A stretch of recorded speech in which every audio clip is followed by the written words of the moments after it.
Good evening. Welcome to Weekly Waffle. It is actually a weekly waffle because it's a week since I did the last one, which if you followed my ramblings for a little while, you will know I can be incredibly infrequent at this. So my apologies in advance if you are a new person tuning in. You will get used to the fact that sometimes you might get 3 in a week and other times you might not get one for 3 months. Just depends on how the brain's working. There's a couple of things I want to kind of touch on today. So we kind of see where it takes us. It's kind of welcome into a journey of my brain, which you might regret by the end of this session. So the first thing I kind of want to touch on is something that obviously is incredibly personal at the moment, but is also something that a number of my friends have been going through. So, and that's family bereavement. Obviously, loads of people have been touched by bereavement and loss during the pandemic so far. And I really just wanted to kind of touch on two different things. And the first thing is loss. As someone who has lost somebody, it can be incredibly hard to articulate how that loss feels. All you can say, it hurts. It really does hurt. And it can be very difficult to explain to somebody how you're feeling, why you feel tearful. And it can get very, very wearing when you keep having to say the same thing, and that's that, yeah, I'm doing okay. Because doing okay sometimes is the best you can manage. And it will take a long time. And in some people's cases, it's not something that they'll ever get over. It's something that they learn to live with. So really, it was one of those, where possible, don't necessarily show sympathy for somebody who is going through a bereavement, but try and empathize with them. And that might be not saying I'm here for you, but outright doing something to show you that you're there for them.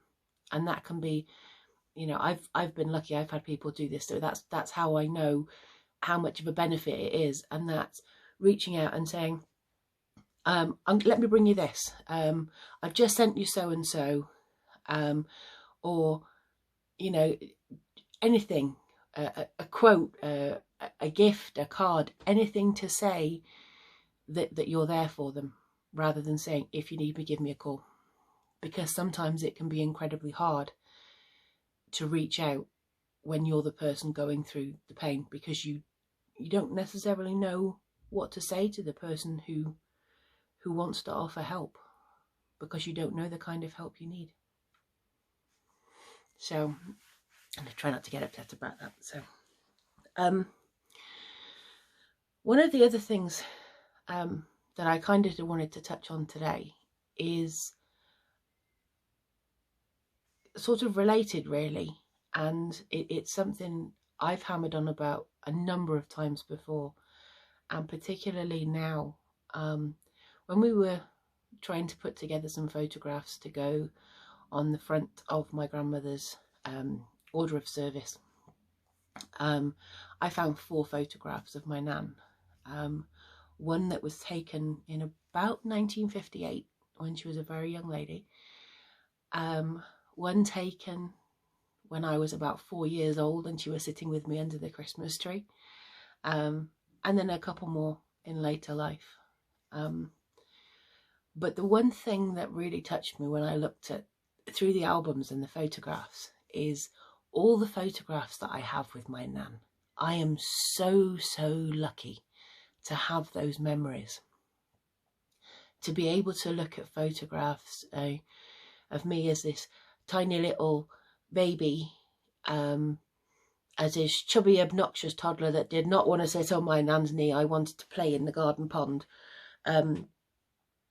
To holding her hand walking along Western Seafront and, you know, singing Victorian music hall songs under the Christmas tree at my aunt's at Christmas.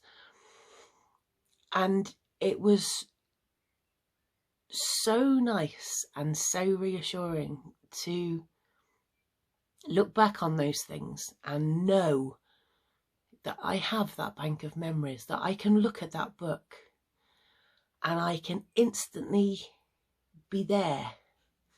I can relive what it was like, and how lucky I was.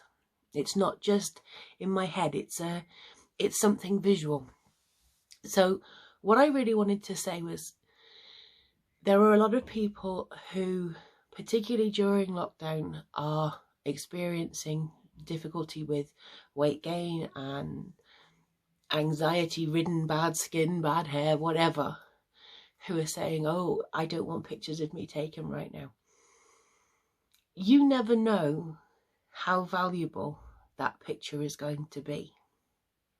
So I don't care if you have 900 chins with black hairs growing out of them, or that you weigh the same as a blue whale.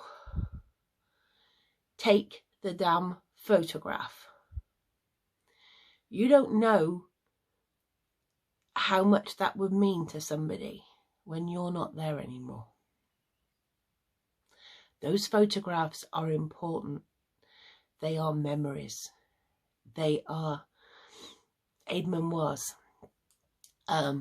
when you're not there anymore. And that's so important, to have just something tangible, something to say, yeah, I didn't imagine that memory. That's a real memory. So don't let memories disappear and fade for the sake of a little bit of vanity. You know, I have put on more weight than I care to think about during this lockdown. Most of it is stress and anxiety weight, and I know that. And I know how to fix it, and I will. But in my time. And at the moment, healing is the most important thing. And that takes time, as I've already said. So I apologise for the tears. I've done my best. But really it was just to say, loss is hard. Bereavement is hard. And people are important. Obviously, as we've been going through this week, Black Lives Matter is really at the fore, and it should be. It should be. I've taken down a number of people with their stupid white supremacist comments this week about all lives matter and this, that and the other, and so is more important. Nobody's more important. This is about making sure people count. So I kind of want to tag that just on the end to say that it is still relevant. It will continue to be relevant while ever there is inequality in this world. So now I have waffled on for nearly 9 minutes, which has to be probably a record of one of my longest waffles. Thank you very much for listening. Please keep being kind to one another. Please keep caring. Please remember to reach out to people. Even if you don't know how to start the dialogue. Hi, and how are you? Really easy. That's it, really. Thank you very much for listening again, and I'll see you soon. Bye.